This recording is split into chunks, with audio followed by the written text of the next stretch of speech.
How to fix friend requests not showing on Snapchat. Let's get started. Launch your Snapchat. Now navigate to the Bitmoji icon. You will be directed to the profile page. Now click on the settings icon given at the top right corner. Here you're gonna find different option. Scroll down. Navigate to the option Clear Data. Now click on the option Clear Cache. Click on Clear. Click on OK. Now open your App Store or Play Store. Then search for the app Snapchat. After app appears, you'll find the option of Open or Update. If you find the option of Update over here, just click on it and update the app to its latest version. With this solution, your problem might be fixed.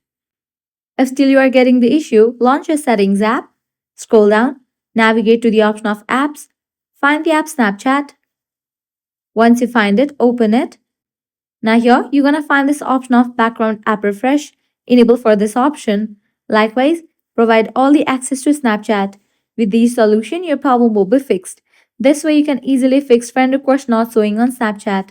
If this guide was helpful, don't forget to like, share, and subscribe to our channel. Thanks for watching.